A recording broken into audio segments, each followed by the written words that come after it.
Good morning. We have Mrs. Kim Haskins. How are you doing this morning? I'm doing great. Good morning. Okay, because I know time is short, why don't you tell us a little bit about the organization that you and your husband founded, Jail Jobs?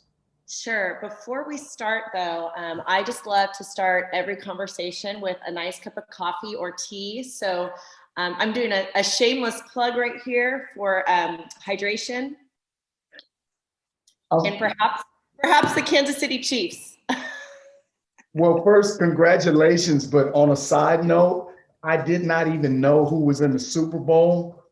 Our church is doing a 21-day fast. And so, sports, which are very near and dear to me, I said, I'm going to put it off. But I was listening to the Christian channel and they said, "Oh, the Kansas City Chiefs and Tampa Bay." So congratulations. Thank you. I Thank will you. make that game. Okay, sounds Okay. good. So, on a more serious note, yes, my husband and I started an organization here in Austin, Texas called Jail to Jobs. We help incarcerated youth transition from incarceration and some of the trauma and lifestyle they've had into the society through employment. So we employ the youth and get to be part of their transformation back into the community. So, what has been one of the greatest wins that you've seen in jail jobs? Uh, it's so hard because doing the work we do, it's a roller coaster ride. I mean, you're on highs, you're on lows. You feel like sometimes you're knocking your head against the wall. Like, are we even helping? And then there's this other side of like the greatest highs that you go, I can't believe there was 30 years of my life that I didn't do this because it's so worthwhile. So there's a lot of wins, honestly, Sean. But I think generally speaking, when you see one of our youth get it.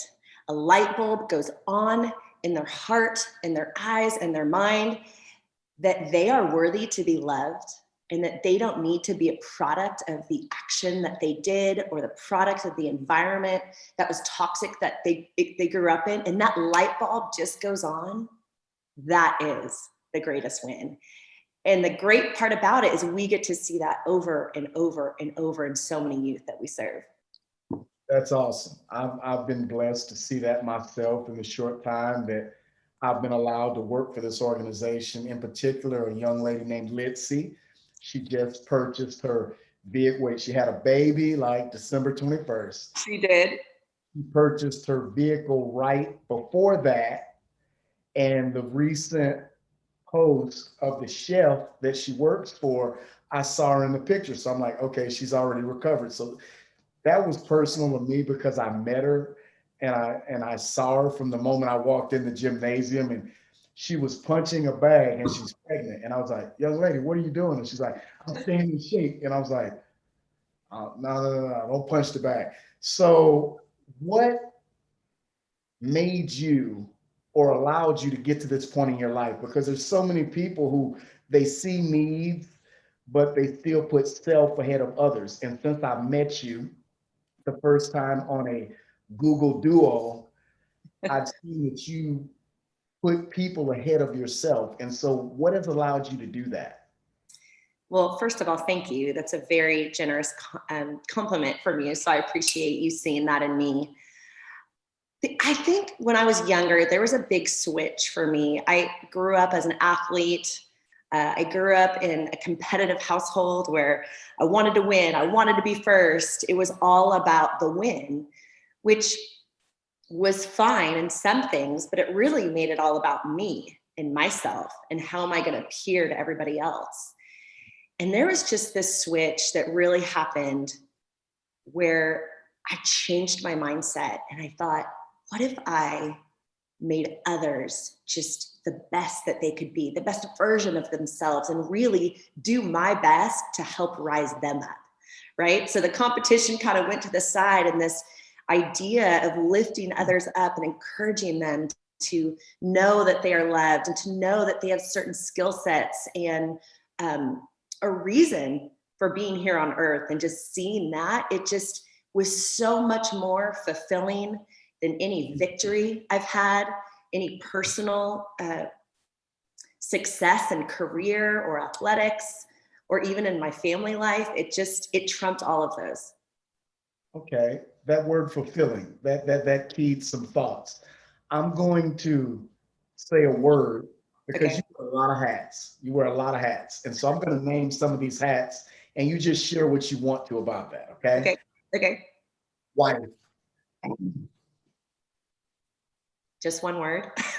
No, you can, no, Oh, I'll give one word, but you just give what comes to your mind about that. Because you're wearing these hats, and I know that you're an individual, and sometimes we can get caught up in what we do. I have not observed that in you. And so I'm just looking for what comes to your mind when I name these different hats because you wear them so well, honestly. And I'm thank you. not saying that necessarily as a compliment. I'm saying that as I believe these interviews are to help people. And there are a lot of people who are not juggling the different responsibilities that they have well. So I just want some insight from you. Wife. Okay, as a wife, definitely just gracious. I mean, there's a level where I myself have to be gracious with my spouse because we also work together. So we live together and we work together. So there's a lot of time we spend, but giving myself grace when I mess up, giving my husband grace when I think he messes up. Um, but also having this heart of servitude towards him because I want to love him and be the best wife that I can. So serving him selflessly is really one of my main goals in my marriage. And I mess up all the time, probably daily if you ask him. Okay. Thank you. Mother. Complete joy and complete failure all at the same time. Um, I have 2 children and I love all the good things in them. And what's hard is all of my bad things I see in them too. And that's hard. And it's hard to love them in those arenas and in those failures. But being a mom and parenting the kids that I have literally brings me the greatest joy and brings me to my knees in prayer every single day. Okay. Okay. And so I want to say bestie, but you have so many friends. I'm not going to say bestie. I'm just going to say friend. Okay, friend, man, okay, I'm having a full transparency moment here. Are you ready? There you go. I really think I'm a horrible friend. Like I struggle with um, how good I think some of my other friends are to me and how I feel like I let them down in friendship. Um, so it's something I'm working on. But what I've realized about myself as a friend is the importance of listening. That being a good friend, you must know them intimately. You must understand where they're coming from, their heart, their hurts, their successes, and empathize with them. And you can't do that if you're not a good listener. So for me, when I think of friend, it's just having my listening ears on, not my fix it ears, not my, oh, I need to tell you what to do ears, but just simply listening. That's great. That's great. Final one. Woman. Ooh, I like that one. No, I thought you would. I would say empowered, really thankful that I was made in this body specifically to do the chores and tasks and be the helper that I am to so many, and not a helper in like a doormat kind of helper, but an empowered helper, right? I'm helping raise you up. I'm helping encouraging you. I'm helping to love you better. I'm helping you to be the best version of you. And I feel like as a woman, there are certain attributes that I've been created with: gentleness, kindness, multitasking, very important. Yeah, so that's what I think about that word. Well, thank you. What I try to do in the interviews is switch. Do you have any questions for me? Ooh. The only reason that I do this is because so many times when you are the questionnaire, you can see different people that are like, I don't know what he's going to ask me. And so I try to put myself in the same situation. I like that. Okay, I do have a question for you. What drew you to Jail to Jobs? You've been a blessing to have on our staff. So I'm curious, what was the draw for you? Well, Jeremiah Cooper told me so much about Jail to Jobs. And him knowing me, he was like, man, you're really passionate about helping people. And we help a lot of people. And so that initially drew my interest. And then when I had the duo phone call with yourself and another individual, you guys' personality was helpful. Mm. But at the same time, what was conveyed to me is like, you guys are gonna go, you're gonna go, you're gonna go. And like I was looking at you and Laura, and you guys were like, hey, do you know this? Do you know that? But in a demanding sense, it was, do you know how to do this? Do you know how to do that? And that compelled me, like, this is gonna be a good experience. Since I've been involved, the best thing about Jail to Jobs has been the treatment. And when I say treatment, when you and your husband came and visited me in the job for my birthday, in which I turned 50, number one, you didn't have to. Number two, you were personable and not in a rush. That has spoken to me.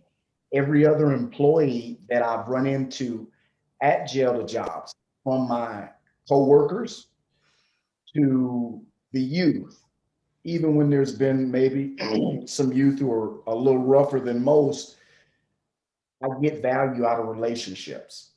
And that's something I would constantly try to tell people. I said, man, I like to be on a team where there's value in relationships. And Right. so many times before, I've been a part of teams, but it was about the goal. It was about get this accomplished. It was about, okay, let's work together. Let's complement each other. Here, they're a goal, but the relationships that I didn't think that I would have them, but I had an impression that that was there. I've seen that realized.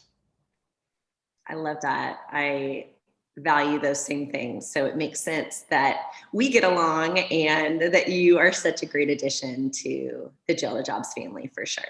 Okay, I thank you. Any more? I do have one more for you. Okay. What do you I think I know what it is, but let's see. Oh, I'm gonna surprise you. What do you think is your best character trait?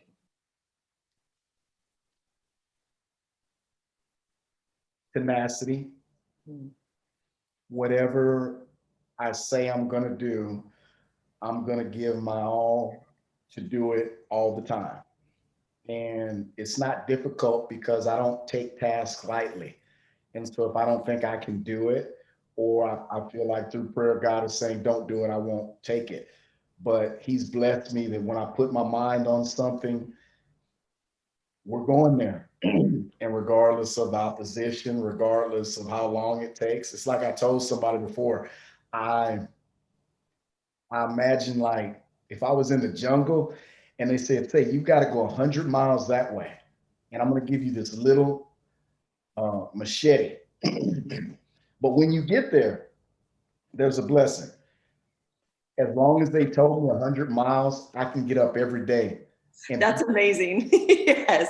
no, it's just how I think. And that's one thing. It's like right now at the dog shelter, I'll tell the team, the youth that I'm with, because I'll say, listen, you have to find a transcendental purpose greater than what you have. And I don't use that word transcendental, but I'll say, when you come to work every day, I don't think about walking the dogs in the afternoon. I don't think about cleaning the kennels in the morning. I think about what can I learn? What can I do better today that 10 years from now it's going to be a benefit? And so they get that. They get that. We haven't had a lethargic moment where we're like, oh, woe is me. But I can see at times, youth, they stay up late, or one young lady, she works another job, and I'll say, what's your greater takeaway today? And they'll get it. They'll get it. Like the other week, I did an interview. What'd you learn today? And the one young lady, she said, well, if I can be patient with this dog, then I need to be able to be patient in other relationships. See, that drives me. That drives me because the goal is not just for them to learn life skills and job skills. For me, the goal for us is, what are you learning now that's going to help you forever? And so that's where I can be tenacious. Like, it is what it is. That's so good. That's so good. So before we go, is there anything else that you'd like to share with any of the viewers that will be viewing this? Well, first of all, just thank you for the time to just expose a little bit of my heart and my life. It's fun to share that with others. It definitely gives me joy. But I just want to encourage anybody out there who is struggling wherever they are, that there is hope and that you are loved. I am a professed Christ follower, and he has completely transformed my life. And everything that is anything of good comes from him. So I just want to encourage anyone who might be in an area of struggle right now, just to know that there is that hope. Okay. Well, you know what? Just as we started on a sports note, all those years when it was a little rough on Kansas City, were you a fan then? So I love that you asked me that question. Yes, I've been a fan for 2 decades. I did marry into it. Okay. But yes, we've been fans long before Patrick Mahomes, but we are thankful that he is our current quarterback. Okay. Well, I'm very proud of you. I thank you, and you have a wonderful day. Okay. Thanks. You too.